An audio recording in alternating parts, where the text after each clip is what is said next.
João 4. Jesus conversa com uma samaritana. Os fariseus ouviram falar que Jesus estava fazendo e batizando mais discípulos do que João, embora não fosse Jesus quem batizasse, mas os seus discípulos. Quando o Senhor ficou sabendo disso, saiu da Judéia e voltou uma vez mais a Galiléia.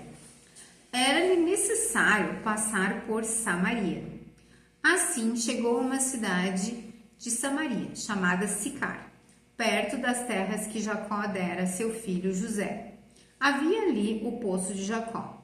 Jesus, cansado da viagem, sentou-se à beira do poço. Isso se deu por volta do meio-dia. Nisso veio uma mulher samaritana tirar água. Disse-lhe Jesus: "Dê-me um pouco de água." Os seus discípulos tinham ido à cidade comprar comida. A mulher samaritana lhe perguntou: "Como o Senhor, sendo judeu, pede a mim, uma samaritana, água para beber?" Pois os judeus não se dão bem com os samaritanos. Jesus lhe respondeu: "Se você conhecesse o dom de Deus e quem lhe está pedindo água, você lhe teria pedido, e ele lhe teria dado água viva."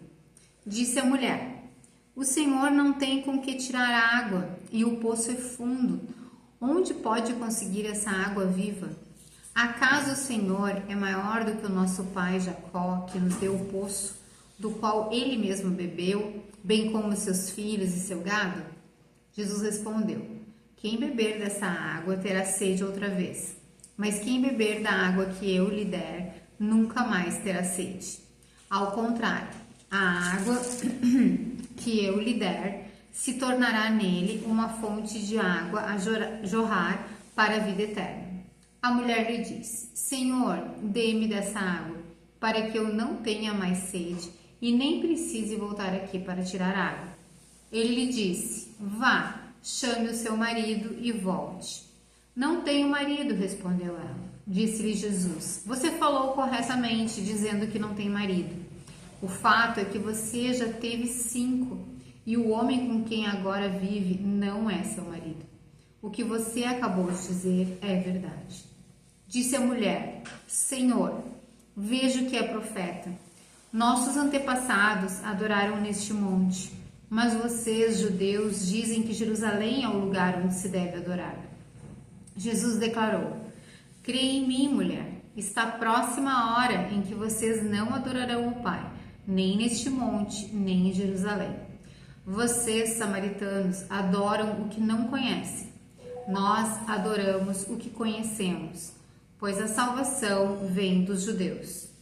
No entanto, está chegando a hora, e de fato já chegou, em que os verdadeiros adoradores adorarão o Pai em espírito e em verdade. São estes os adoradores que o Pai procura. Deus é espírito e é necessário que os seus adoradores o adorem em espírito e em verdade." Disse a mulher: "Eu sei que o Messias, chamado Cristo, está para vir. Quando ele vier, explicará tudo para nós." Então Jesus declarou: "Eu sou o Messias, eu que estou falando com você." Desculpa. Então, é uma longa conversa essa daqui, né? E a gente sabe que, claro, aqui não estão todos os detalhes da conversa, né? O Espírito Santo, ele sempre dá uma enxugada ali, né? Nessas narrativas bíblicas, para a gente poder aprender quais são os pontos mais importantes. Certamente a conversa tinha mais detalhes, se estendeu mais, tá? Mas é uma narrativa bem grande para nós. E ela é cheia de detalhes, ela é rica em detalhes que a gente às vezes não percebe assim num primeiro momento, e a gente tem que entender que toda essa narrativa ela está conectada, uma coisa acaba acontecendo em consequência da outra. A mulher acaba respondendo uma coisa pelo que Jesus respondeu para ela. Então tudo está conectado, e a gente vai tentar entender como que essa trama está conectada e o que tudo isso quer dizer, tá? Então voltando para o 4:1, né? Os fariseus ouviram falar que Jesus estava fazendo e batizando mais discípulos do que João. Esse João aqui quem é? O João Batista. Lembram? A gente viu na aula passada que Jesus ele começa o ministério dele, então, indo ali para Jerusalém, na época da Páscoa. Ele faz a limpeza do templo e fica ali um tempo, tem aquela conversa com Nicodemos, ele faz diversos sinais miraculosos ali, e depois de algum tempo ele vai para a Judéia, tá? E daí ele fica na Judéia, os teólogos acreditam mais ou menos uns 6 meses, ele fica treinando os discípulos dele e ele começa a batizar. A Judéia fica no sul de Israel, então imagina assim, nós no Brasil como se fosse o Rio Grande do Sul, tá? E daí o próximo estado que vem depois de nós, indo para cima, qual é o próximo estado aqui? Santa Catarina, certo? Então Samaria é como se fosse Santa Catarina, tá? Então tem a Judéia, é como se fosse o Rio Grande do Sul, depois em cima a Samaria. E depois de Santa Catarina, o que vem? Paraná. E daí o Paraná é como se fosse a Galileia. Então a gente tem a Galileia, a gente tem a Samaria e a gente tem a Judéia, tá? Um embaixo do outro, certo? Então a Galileia é bem pro norte, a Samaria fica no meio e a Judéia fica embaixo. Então Jesus agora ele está na Judéia, batizando ali, como a gente viu na aula passada. Ele está batizando, ele está pregando, mas quem é que está executando o batismo? Quem é que está realmente colocando as pessoas na água? Os discípulos dele, né? João Batista está batizando no norte. Ele provavelmente está na Samaria, na Galileia, ele está para aquelas bandas de lá, né? Enquanto que Jesus está na Judéia. João Batista ele se afastou para dar espaço para o ministério de Jesus. A gente viu então na aula passada que os ministérios eles coincidem por algum período de tempo, não muito longo, mas coincidem. Então, o que a gente tem aqui no 4.1? Que os fariseus ficaram sabendo que Jesus estava batizando mais discípulos do que João. Agora, imagina, se João já batizava um monte de discípulos, imagina Jesus, tá? E daí tem essa explicação no 2, embora não fosse Jesus quem batizasse, mas os seus discípulos. Quando o Senhor ficou sabendo disso, saiu da Judéia e voltou uma vez mais a Galileia. Então Jesus está na Judéia, tá? Ele ficou sabendo que os fariseus estavam de olho e ele então resolveu ir para Galileia. Então Judéia no sul, ele resolveu ir para Galileia. Só que para ir para Galileia, no meio do caminho tem o quê? Tem a Samaria, tá? Então Judéia, Samaria e Galileia. O que acontece? Os judeus, o que é a Samaria, né? A Samaria também são descendentes de Jacó, tá? Também são descendentes de Israel que vivem na Samaria. Só que eles são uma parte da descendência de Jacó que se misturou com outras etnias e com outras culturas e com outras práticas religiosas. Isso aconteceu muitos anos antes. Já tinha, primeiro houve uma divisão nos reinos de Israel, Reino do Norte, Reino do Sul. Isso na história, tá? Antes de Jesus vir. E daí o Reino do Norte, ele só teve reis que eram ímpios, que não temiam a Deus, que faziam várias idolatrias, várias blasfêmias contra Deus. Não seguiam a Bíblia. Tá? Nem iam a Jerusalém, porque Deus tinha determinado que Jerusalém era o ponto da adoração, porque é ali que ficava o templo. Deus não escolheu nenhuma outra cidade no mundo para ter o seu templo. A cidade que ele escolheu foi Jerusalém. Então, o pessoal que era do Reino do Norte teria que vir para Jerusalém para adorar. Só que como eles se dividiram em 2 países, digamos assim, o Reino do Norte de Israel e o Reino do Sul, os governantes do norte resolveram criar lá para eles um local para eles adorarem a Deus. E eles mantiveram ainda os 5 primeiros livros de Moisés. Então eles tinham uma religião que era baseada no judaísmo, mas ela tinha o que a gente chama de sincretismo religioso. Quando a gente junta várias religiões, sabe? Pega um pouco de cada uma. E para Deus isso é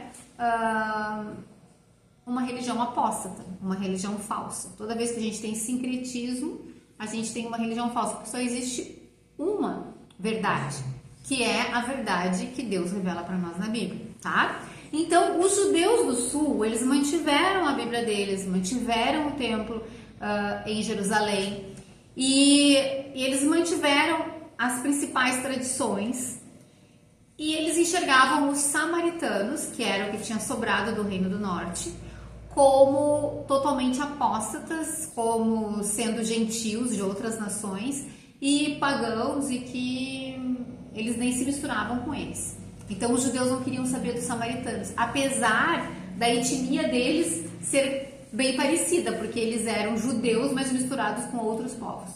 Só que os judeus do sul, os judeus de Judá, eles entendiam que eles eram apóstatas. Então, os samaritanos, eles eram discriminados. Eles não eram considerados judeus por causa disso, tá?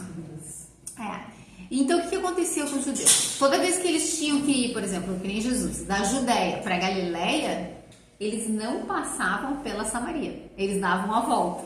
É como se a gente, assim, fosse... eu quero ir para o Paraná, mas eu não quero passar por Santa Catarina.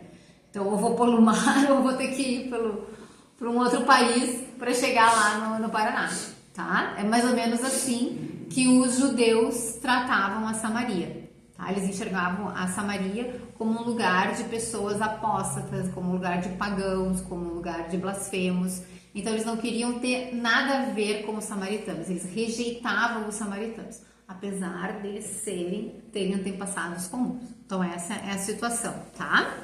Então Jesus está na Judéia e ele quer voltar para Galileia. Daí começa o versículo 4.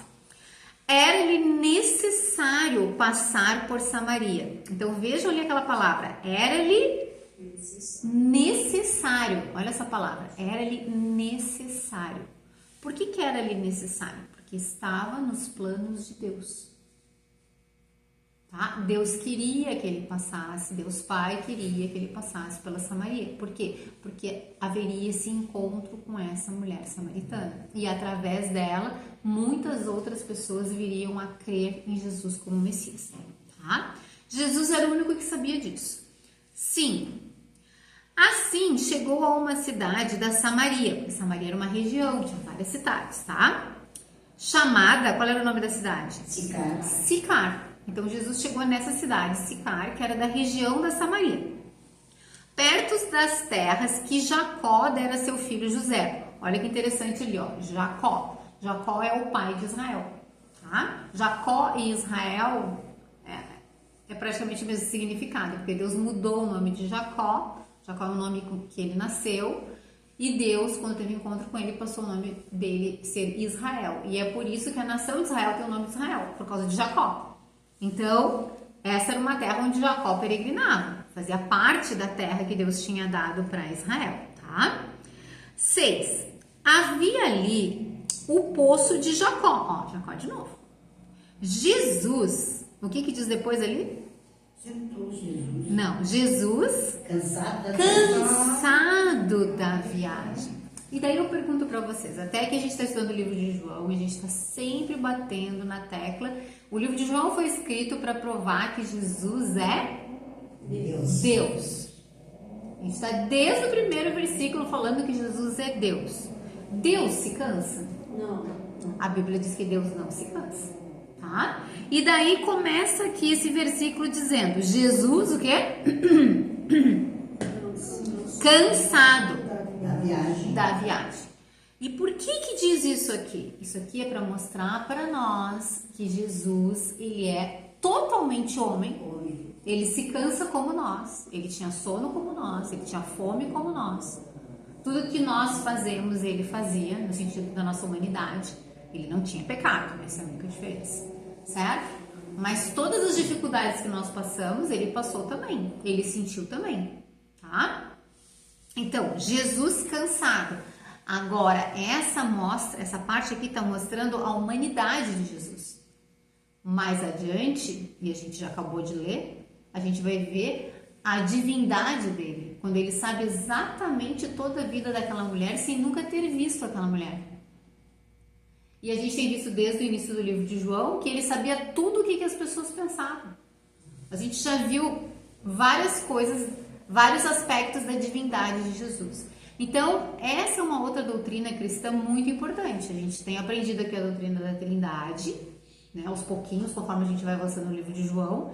E essa aqui é uma outra doutrina muito importante, a de que Jesus ele é totalmente homem, Ele é 100% homem e ele é 100% Deus. Dá para entender uma coisa que é 100% uma coisa e 100% outra coisa? Não dá, né? Porque no nosso mundo aqui a gente entende assim, eu posso ser 50% uma coisa e 50% outra coisa, tá? Vamos supor assim, meu pai é índio, minha mãe é italiana. Então eu sou 50% índia, 50% italiana, entende? Agora, como é que eu vou ser 100% índia e 100% italiana? A gente não consegue entender isso, tá? Então, o que a Bíblia ensina para nós? A Bíblia ensina claramente que Jesus, ele era 100% homem. Ele foi um homem, porque ele morreu na cruz, como um homem. Ele nasceu como um homem nasce. Ele cresceu. Então, são tudo fatos sobre a vida de Jesus que mostram que Jesus, ele era plenamente homem. Mas a Bíblia também diz que ele era plenamente Deus. Ele abriu mão de parte da sua glória, tá? Ele abriu mão de quem ele era para se tornar um homem. Ele se esvaziou, como a Bíblia diz também, e ele executou todo o ministério dele sob o poder do Espírito Santo, tá? E ele revelou a glória dele através disso. Mas então aqui a gente tem um ponto importantíssimo. Jesus, ele é homem, ser humano como nós. Isso significa que Jesus entende as nossas fraquezas, as nossas limitações como seres humanos. Isso significa que a gente vai conseguir em Jesus todo o consolo que a gente precisa. Ele vai entender. Então isso é muito importante da gente lembrar. Continuando. Sentou-se à beira do poço. Isso se deu por volta do meio-dia, ou seja, o sol, né, a pino, rachando, bem quente. Versículo 7. Nisso veio uma mulher samaritana tirar água. Era um poço. Então veio uma mulher ali para tirar água. Mas olha só, para tirar água, tu tinha que carregar ali um pote para colocar água dentro, tá? Um baldão, geralmente, porque tu não ia ir até um poço para pegar uma canequinha de água, né? Então ela devia estar carregando um recipiente grande para colocar água ali. E daí muitos se perguntam assim, puxa, mas ela foi no poço ao meio-dia, né? Porque o normal é tu escolher um horário que não seja tão cansativo, né? Porque ao meio-dia é o horário que o sol tá a pino e tudo mais. Então, pelo que a gente já leu da história aqui, ao que tudo indica, o que a maioria dos teólogos imaginam, é que essa mulher, ela era uma mulher promíscua. Pela descrição da vida dela, que ela já tinha tido 5 maridos, tá? Eu sei que para nós hoje, a gente, na nossa cultura, digamos assim, a gente até aceita a pessoa se divorciou, casou de novo, pode se casar quantas vezes quiser. Mas na cultura deles, pelos historiadores, a gente sabe que eles tolerariam, e na cultura dos samaritanos, que é diferente da cultura dos judeus, tá? Eles tolerariam talvez a mulher se divorciar umas 2 vezes, 3 no máximo. Agora 5 vezes, nem eles que eram pagãos tolerariam na cultura deles, algo assim. Então, isso já colocava ela muito provavelmente numa situação de discriminação dentro da própria cidade, dentro da própria cultura onde ela vivia, tá? Então, ela já seria discriminada pelos judeus, mas certamente ela estava sendo também discriminada ali entre eles. E vocês viram que Jesus disse para ela, né? Tu já teve 5 maridos, mas com quem tu tá agora não é nem teu marido. Então, ela dos outros até tinha se divorciado, tinha casado de novo, mas esse ela não tinha nem registrado nada. Só tinha se unido, né? E os samaritanos entendiam muito bem isso, porque Deus deixa bem claro isso na Bíblia, que um casal só deve viver junto se eles estiverem casados. Senão, isso é considerado adultério, tá? Promiscuidade. Então, essa mulher, ela provavelmente era muito estigmatizada. E para evitar ter que lidar com outras mulheres, e sei lá, sofrer bullying, chacota, o que fosse, ela deve ter ido naquele horário ali, porque era o horário que ela sabia que não ia ter ninguém ali.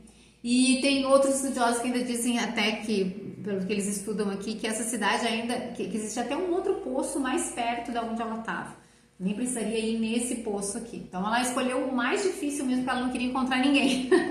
E daí ela chega lá e encontra Jesus. E Jesus, ela fica surpresa, né? Porque Jesus pede água para ela. Ali, ó, no 7, disse-lhe Jesus, dê-me um pouco de água. E daí, isso aqui, gurias, é chocante. Por que é chocante? Porque, assim, na cultura deles, os homens não falavam com mulheres, tá? E, além disso, além de homens não falar com mulheres, Jesus, ele é judeu. Ele não é um samaritano. Ele é judeu. E os judeus se acham muito melhores do que os samaritanos, por tudo aquilo que eu já expliquei para vocês no início da aula.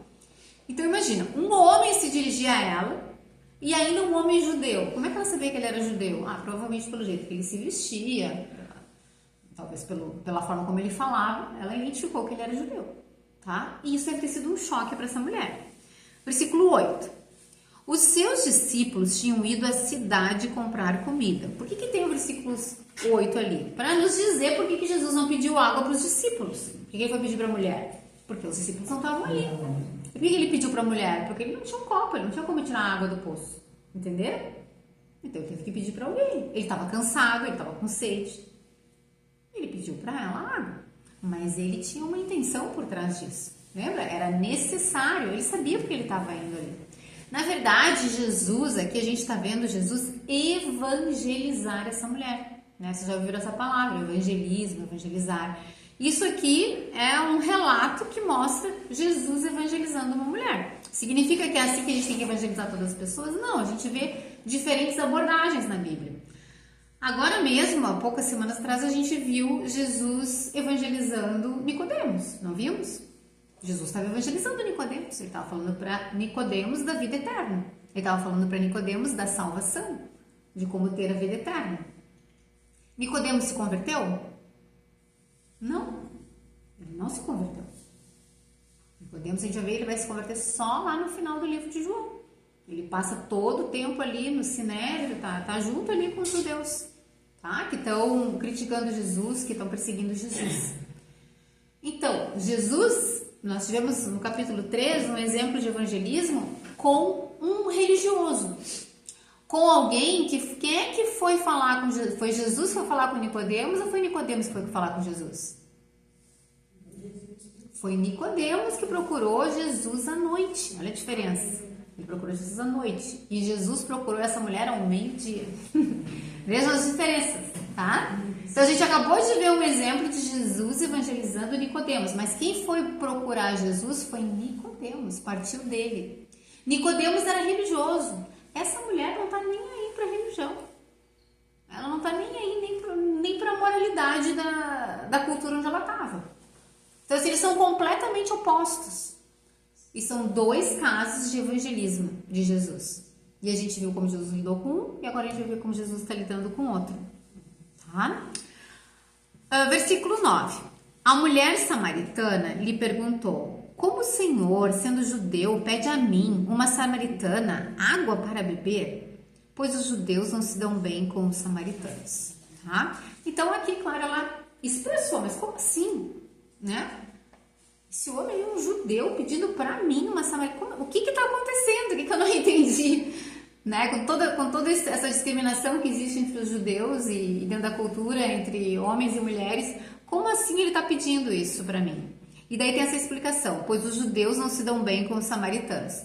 Na verdade, no grego, no original, isso dá mais a entender para nós a questão dos utensílios. Os judeus não usavam os mesmos utensílios que os samaritanos. Então, se um samaritano tinha comido com um garfo, o judeu jamais ia comer com aquele garfo, entenderam? Mesmo que lavasse o garfo. Porque estava impuro, era assim que eles enxergavam. Então, imagina assim, Jesus está pedindo água, ele vai colocar a boca dele, né, para ele tomar aquela água.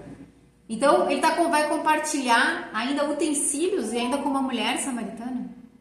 Então, nada faz sentido na cabeça dela. E o João, ele explica aqui para nós. Versículo 10. Jesus lhe respondeu: se você conhecesse falem bem alto, o dom de Deus. Dom é a mesma coisa que presente, tá? Dom é a mesma coisa que presente. Jesus está dizendo para ela: se você conhecesse o presente de Deus e quem lhe está pedindo água, você lhe teria pedido e ele lhe teria dado Ele receberia água viva. Olha, vamos ler de novo o versículo com muito cuidado. Se você conhecesse o dom de Deus. o dom de Deus, que é o presente de Deus. E quem lhe está pedindo água? Quem é que está pedindo água para a mulher? Jesus. Então, se ela conhecesse a salvação de Deus, o presente de Deus, o dom de Deus é a salvação. O presente de Deus é a salvação. É isso, disso que Jesus está falando com ela, tá? E quem lhe está pedindo água? Que é Jesus. Quem é Jesus? É Deus. Se ela tivesse noção de quem estava pedindo água para ela, o que ela faria? Em vez dela atender o pedido, ela queria pedir, concorda? Ela quer pedir água. Ela queria pedir para ele. Iria pedir para ele, me salva. Eu preciso de salvação, estou perdida. Olha que é a minha vida, é uma bagunça, é um desastre. Eu é que preciso de salvação. É disso que Jesus está falando. Você lhe teria pedido e ele lhe teria dado o quê? Água viva. Isso. Esse água viva aqui tem a ver com a vida eterna, que é a salvação. A salvação é a vida eterna. Simplificando, salvação é a vida eterna. Por quê? Porque como a gente viu no início de João, Jesus, ele é a vida. Jesus, ele é a luz. Jesus, ele é a palavra. Jesus é a fonte de vida. Eu quero ter vida eterna? Só tem um lugar, é Jesus. Eu preciso estar em Jesus para ter a vida eterna. E a vida eterna, ele usa aqui essa analogia, água viva. A Bíblia usa essa analogia várias vezes para descrever a vida eterna. É a água viva. Então, Jesus, ele está abordando essa mulher. Ele sabe muito bem o que ele está fazendo. Ele não foi aquele poço por acaso. Ele sabia que aquela mulher ia aparecer naquela hora. Por isso que ele já despachou os discípulos dele para irem buscar comida, tá? Para ficar sozinho, para ter esse encontro, né? Para evangelizar essa mulher. Como não é a mulher que veio conversar com ele, ele arrumou uma desculpa, que na verdade não era desculpa, era uma necessidade que ele tinha, estava cansado, ele queria beber água mesmo. Então ele juntou as duas coisas para começar uma conversa com ela. Se a gente for pensar em evangelismo, na maioria das vezes que a gente quiser evangelizar alguém, a gente precisa arrumar um jeito de começar a conversar com essa pessoa, certo? Sim. Foi isso que Jesus fez. Ele usou algo que era necessário para ele, com algo que era necessário para ela, para começar a conversa.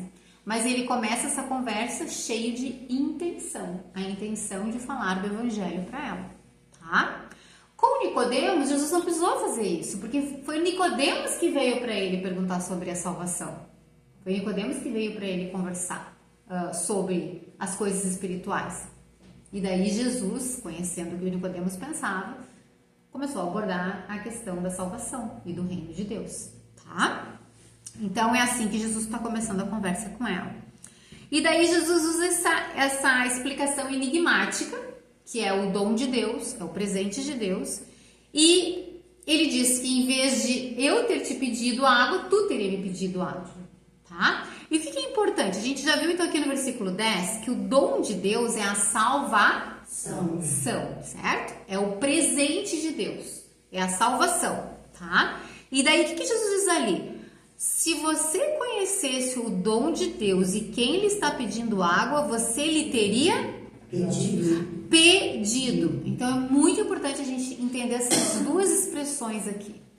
O dom de Deus é a salvação. Mas para obter a salvação, o que eu tenho que fazer? Eu tenho que pedir. Como é que eu obtenho a salvação? Pedindo. Quem pede é necessitado. Eu só vou pedir uma coisa se eu for necessitada, se eu precisar daquela coisa. Vocês acham fácil pedir as coisas para as pessoas? É o nosso orgulho, geralmente faz com que a gente não queira pedir nada para ninguém, né? A gente quer resolver tudo sozinho. Vocês percebem que para ter salvação, a primeira coisa que eu preciso é me humilhar, porque eu preciso pedir. Porque a salvação é um presente, eu não conquisto a salvação. Não é pelas coisas que eu faço, por quanto eu me esforço, por quão disciplinada eu sou, não é por nada disso. Então aqui a gente tem grandes lições sobre o que é o Evangelho. O Evangelho é um presente de Deus, é um dom que Deus dá, mas para eu receber o Evangelho, para eu receber a salvação, eu preciso pedir, eu preciso me humilhar. Deus, a gente já estudou isso, agora já não vou ensinar essa aula, senão outra, mas a gente já estudou lá em Tiago que fala que Deus concede graça aos humildes, mas resiste aos orgulhosos. Se tu for orgulhosa com Deus, Deus vai resistir. Deus não vai te ajudar. Agora, se tu for humilde, Ele vai te conceder graça. Então, assim, se tu quer a oposição de Deus, seja orgulhosa. Se tu quer o favor de Deus, a ajuda de Deus, seja humilde. É isso que Deus quer de nós. A nossa atitude de humildade. Por isso que lá no Sermão do Monte fala: bem-aventurados os pobres de espírito, ou os humildes de espírito, né? Sim. A maioria das pessoas não entendem o que é aquilo. Significa isso, significa reconhecer que eu não tenho força, não tenho condições, eu sou pecador, eu não consigo, eu preciso que Deus me salve. É Ele que vai fazer a obra, não vai ser eu. Eu preciso entender isso e eu preciso clamar para Ele: Senhor, por favor, me salve. É disso que Jesus está falando aqui no 10. O dom de Deus é a salvação e todo pecador precisa pedir pela salvação, tá? 11.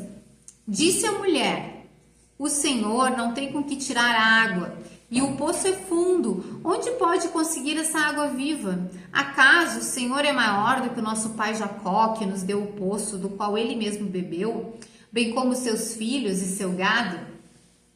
Então aqui ela meio que, não sei, pode enxergar que ela meio que debochou de Jesus, ou de repente pensou que ele era maluco, né? Como assim? Ele não tem... Duvidou. ele não tem como beber água, tá me pedindo água e agora tá dizendo que ele vai me dar uma água, que eu nunca vou ter sede, né? Então, a gente não sabe exatamente o que ela pensou, tá?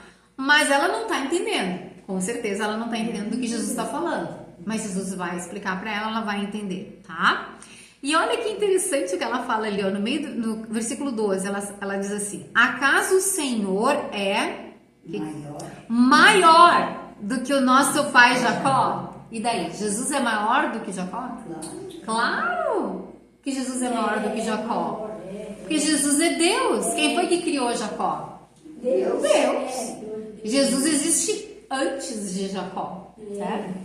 Jesus foi quem deu vida para Jacó. Jesus foi quem deu vida para cada uma de nós, para cada ser vivo. Jesus esteve totalmente envolvido na criação. Nada existiria se não fosse por Jesus.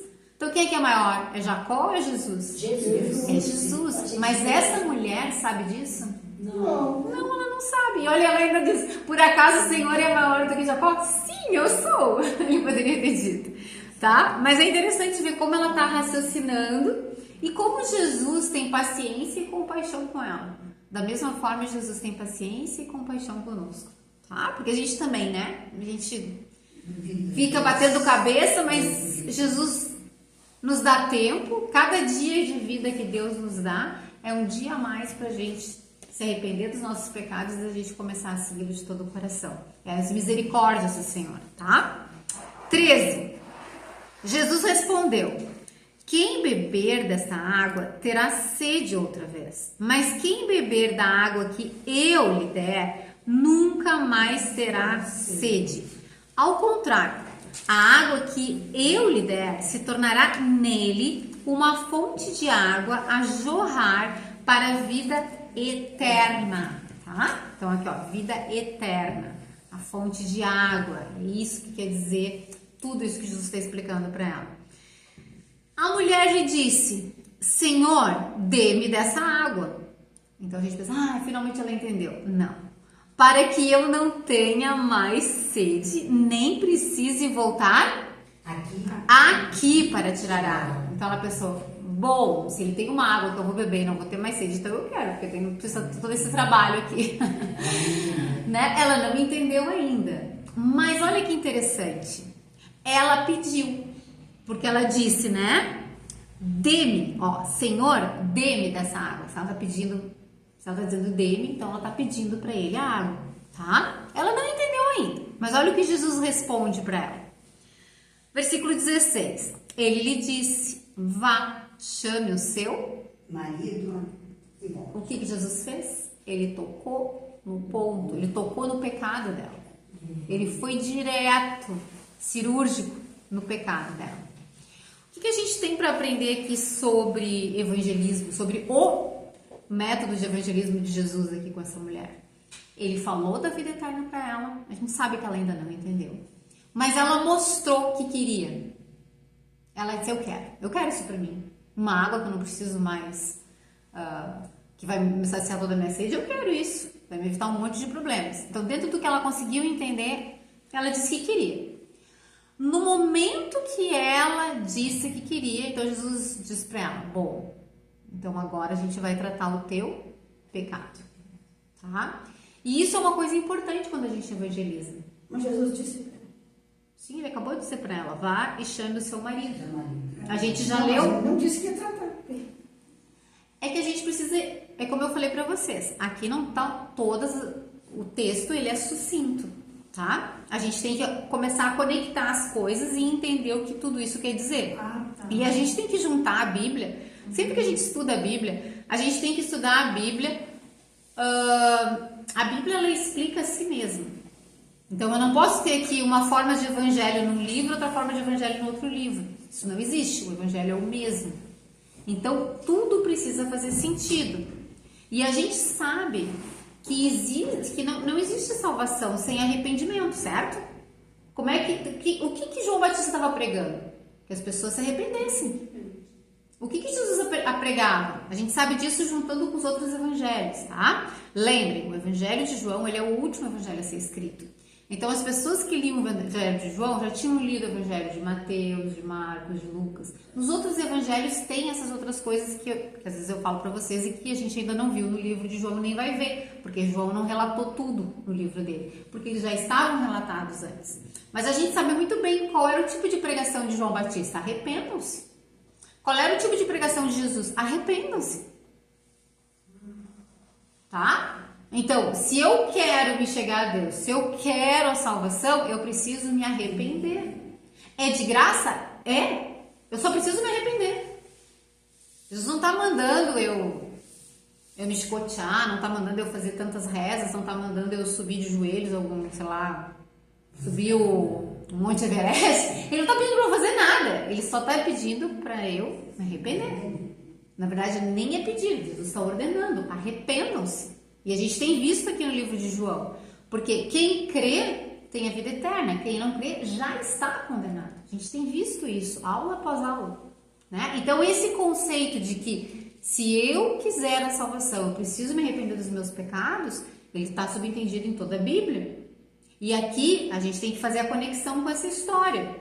Jesus oferece para ela a vida eterna, ela diz que quer, tudo bem, ela ainda não entendeu. Mas Jesus, ele sabe do que ele está falando e ele toca no ponto principal, que é o pecado dela. Ela tem uma vida de pecado. Então, ele diz para ela: vá e chame o seu marido e volte. Jesus sabia que ela não tinha marido? Sabia. Tá? Mas ele falou isso exatamente para tocar no ponto nevrálgico dela, no ponto que doía, no ponto difícil. Olha o que ela respondeu, 17. Não tenho marido. Ela respondeu: não tenho marido. Ela pensou: vou me safar dessa, porque eu não tenho mesmo. Respondeu ela: disse-lhe Jesus: você falou o quê? Corretamente. Olha só, Jesus elogia ela: você falou a verdade, dizendo que não tem marido. 18. O fato é que você já teve 5. Daí Jesus revela para ela o quanto ele conhece da vida dela, que ela não faz a mínima ideia que ele conhece a vida dela, tá? Jesus está revelando para ela agora que ele é divino, que ele é onisciente. Lembra que começou a história Jesus revelando que ele era um homem, porque ele estava cansado, ele estava com sede. Mas agora aqui a gente vê o aspecto divino dele. Lembra que eu comecei falando para vocês? Ele é 100% homem e ele é 100% Deus. Eu tô vendo isso aqui agora. Ele sabe tudo da vida dela. Então Jesus fala: você já teve 5, no 18. E o homem com quem agora vive não é seu marido. ele deixa as coisas muito claras para ela. Tu acha que tá me enganando, que tá dizendo que tu não tem marido? Tá certo? Eu sei que tu não tem marido, mas tu vive uma relação de adultério com um homem. Porque ele não é teu marido, tu vive com ele como se fosse. Tu estás em pecado. E ela sabia disso, por quê? Porque na cultura dela, dos samaritanos, eles usavam o Pentateuco, que são os 5 primeiros livros da Bíblia, que deixam muito claro essas questões morais. Então ela conhecia a lei de Deus, ela não poderia dizer, eu nem sabia que Deus exigia isso. Não, ela não poderia dizer isso, ela sabia que a cultura dela sabia disso, eles tinham, era um judaísmo falsificado, mas tinha muitas verdades ali no meio, entenderam? O diabo, ele usa muitas meias verdades, né? Ele pega uma coisa que é verdade, distorce um pouquinho e empurra pra gente. Isso é o que a gente chama de falsa religião, tá? Era o caso dos samaritanos. Eles tinham uma falsa religião, mas essa parte estava certa. Eles sabiam. Então ela sabia muito bem que ela estava em adultério, tá? Só que ela não sabia que Jesus sabia. Ela nunca tinha visto Jesus, imagina como é que Jesus ia saber tudo da vida dela. Então Jesus, voltando aqui para o evangelismo de Jesus, ele puxa assunto com ela, ele engata um assunto espiritual com ela, ela ainda não entendeu, mas ela disse que ela quer algo que é benéfico para ela. Então ela quer, porque afinal de contas, gurias, quem é que quer ir pro inferno? Muito pouca gente quer ir pro inferno. Eu já fiz bastante evangelismo na minha vida, e eu já tive, assim, pouquíssimas pessoas disseram pra mim que iriam pro inferno. Tá? Mas assim, alguém dizer que queria ir pro inferno, eu acho que nunca, mas pra uma amiga minha, eu sei que uma disse que queria ir pro inferno. Tá? Mas assim, a grande maioria das pessoas não quer. E quem diz que quer é porque não conhece o inferno. Porque se conhecesse o inferno que a Bíblia descreve, jamais ia querer ir pra lá. Então, assim, oferecer o céu para as pessoas, vocês acham que as pessoas vão querer? Todo mundo vai querer. Mas agora, se arrepender dos seus pecados, quantos querem? Entenderam? É o preço. Exatamente. Eu preciso me arrepender dos meus pecados. Pode até dizer que se arrepende, mas... Podem até dizer, mas é Deus que conhece os corações. A gente não tem condições de julgar e dizer assim, não, aquele ali não se arrependeu, ele se arrependeu. Eu não sei se a pessoa disse pra mim que se arrependeu, como é que eu vou saber? Né? O máximo que eu posso perceber é pelos frutos dela. Vamos ver como é que ela vai se comportar, né? Se ela vai mudar de comportamento. A pessoa tem um determinado comportamento e daqui a pouco diz que se arrependeu. Vamos dar um tempo, vamos ver se vai mudar o comportamento. Mas mesmo que mude o comportamento, essa ela pode estar sendo falsa. A gente não tem como saber, a gente não conhece o coração das pessoas. Mas Deus conhece. Quem julga as pessoas é Deus, não somos nós, tá? Então, eu quero que vocês entendam o evangelismo de Jesus. Ele ofereceu para ela a vida eterna, ela disse que queria, então Jesus tocou no pecado dela, tá? Ele confrontou o pecado dela, ok? Continuando, 19. Disse a mulher, Senhor, vejo que é profeta. Então, nesse momento, ela já olhou para Jesus com outros olhos. Esse cara aqui não é um maluco, não. Esse cara aqui, ele é profeta, porque ele conhece toda a minha vida, ele sabe tudo. E daí ela diz para ele, 20. Nossos antepassados adoraram neste monte, mas vocês, judeus, dizem que Jerusalém é o lugar onde se deve adorar. E daí aqui é muito interessante a gente observar como que muda a conversa, tá? No momento que Jesus tocou no pecado dela, o que o texto nos leva a entender é que ela caiu em si. E por ter caído em si, ela disse assim, bom, eu preciso me acertar com Deus. E por isso que ela faz essa pergunta para ele, onde que a gente deve adorar? Entendeu? Jesus tocou no pecado dela, e em vez de ela dizer assim, te larguei de mão, vira as costas e vai embora, não quero papo contigo, não me interessa o que tu pensa, não, ela reconhece, vejo que tu é profeta, porque tu sabe das coisas, isso aí foi Deus que te revelou, né? E ela pensa, eu preciso me acertar com Deus. Para eu me acertar com Deus, eu tenho que ir na igreja, digamos assim, né? É o que as pessoas pensam, né? Para eu acertar minha vida, eu tenho que ir para a igreja. Então, basicamente, o que ela está perguntando para ele? Ela está perguntando para ele assim, que igreja que eu vou? Porque os meus antepassados, que são aqui de Samaria, eles vão no Monte Gerizim. Mas os teus antepassados, que são de judeus, eles vão em Jerusalém, que também é um monte, também é uma alta de uma montanha, tá? Então, é um lugar alto, né? Na montanha, mas é um lugar alto, Jerusalém também. Então ela está perguntando para ele, onde que a gente deve adorar? De novo, quando dividiu assim, Reino do Norte, Reino do Sul, lá em Israel, o Reino do Norte, como eu falei para vocês, eles adoravam nesse monte, o Gerizim, eles até construíram um templo lá. E os judeus do Reino do Sul adoravam em Jerusalém. Então o que ela está perguntando para Jesus é isso. Onde é que eu devo adorar? Eu devo ir no Monte Gerizim ou eu devo ir para Jerusalém para adorar? E por que ela está perguntando adorar? Porque ela quer se acertar com Deus. Ela quer acertar as coisas na vida dela. Então ela está perguntando, como é que eu resolvo isso? Como é que eu resolvo a minha vida? Como é que eu faço as coisas ficarem certas na minha vida? Como é que eu faço para adorar a Deus? Eu vou nesse monte Gerizim ou eu vou lá para Jerusalém? Ela está basicamente, se fosse no dia de hoje, perguntando, tá bom, eu quero então acertar minha vida com Deus. Em qual igreja que eu vou? É mais ou menos isso que ela está perguntando para Jesus. Tudo bem até aqui? Deu para entender? Sim. Tá? E outra coisa importante é adorar. Vejam que essa palavra aparece 2 vezes aqui nesse texto que eu li, ó, no versículo 20. Nossos antepassados adoraram neste monte, que é o Monte Gerizim. Mas vocês, judeus, dizem que Jerusalém é o lugar onde se deve adorar. Viram que a palavra adorar aparece o verbo, né? Adorar aparece 2 vezes no versículo 20. Por que esse verbo? Porque adoração é sinônimo de salvação. Eu só adoro a Deus verdadeiramente se eu sou salva. Se eu não sou salva, eu não tenho como adorar a Deus.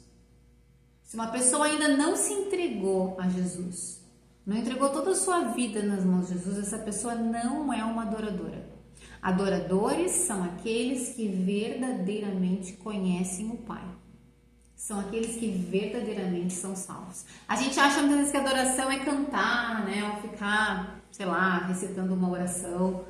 Mas se eu não tenho um relacionamento com Deus ainda, se eu ainda não me arrependi dos meus pecados, se eu ainda não recebi o Espírito Santo que me dá uma nova vida, como a gente viu lá com Nicodemos, Jesus explicando tudo aquilo, eu não tenho como adorar a Deus.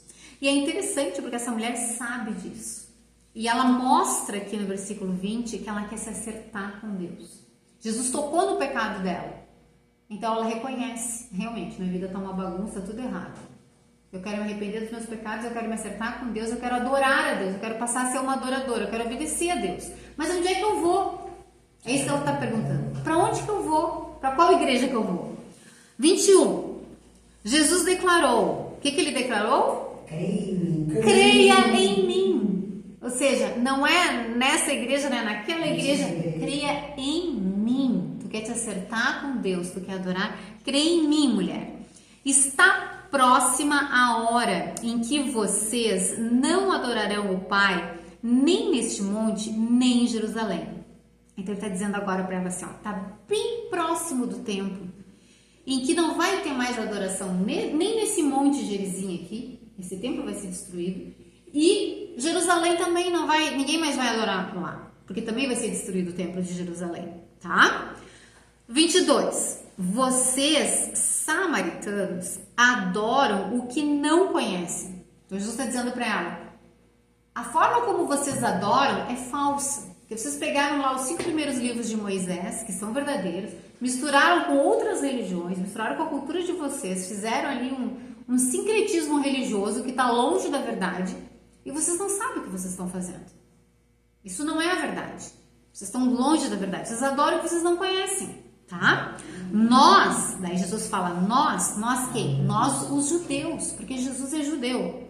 Nós, os judeus, adoramos o que? Conhecemos.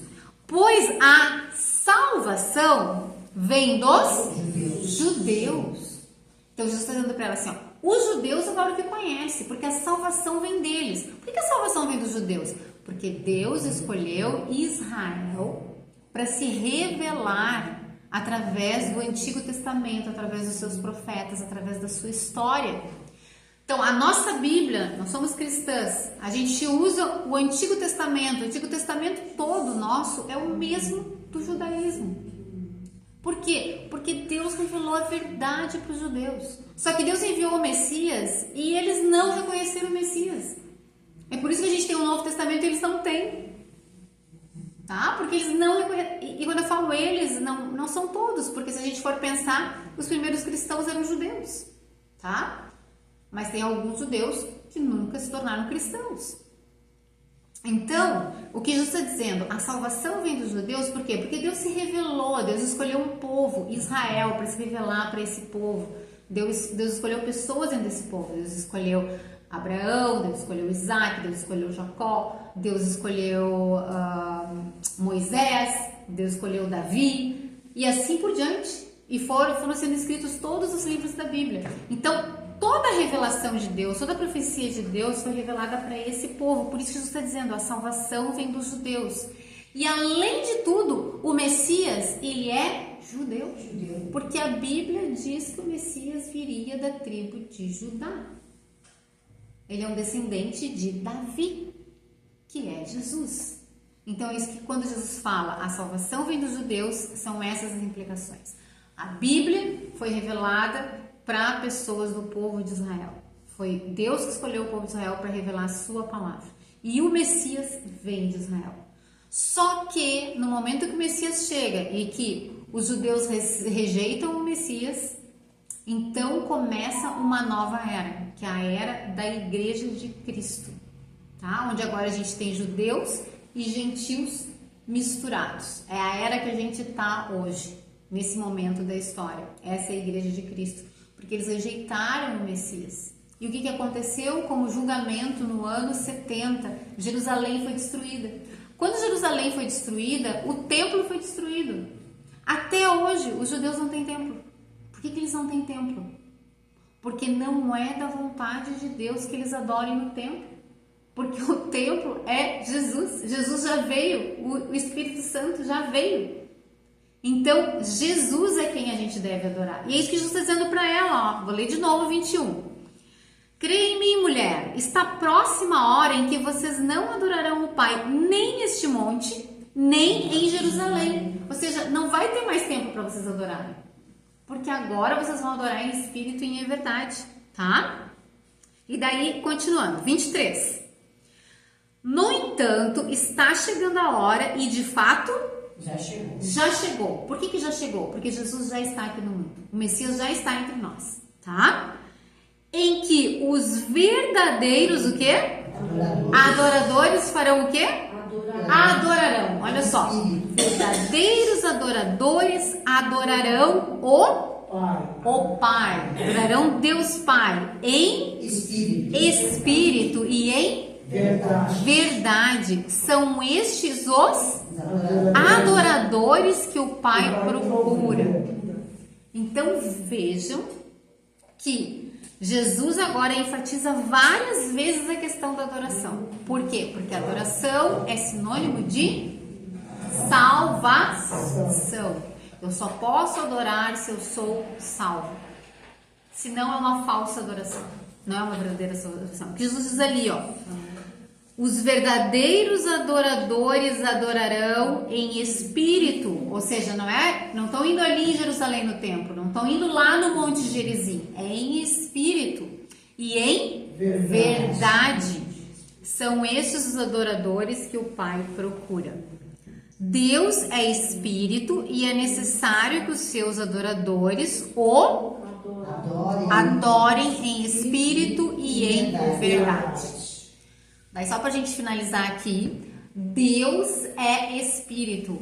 Ele tá falando de Deus Pai. Deus Pai é Espírito. Tá?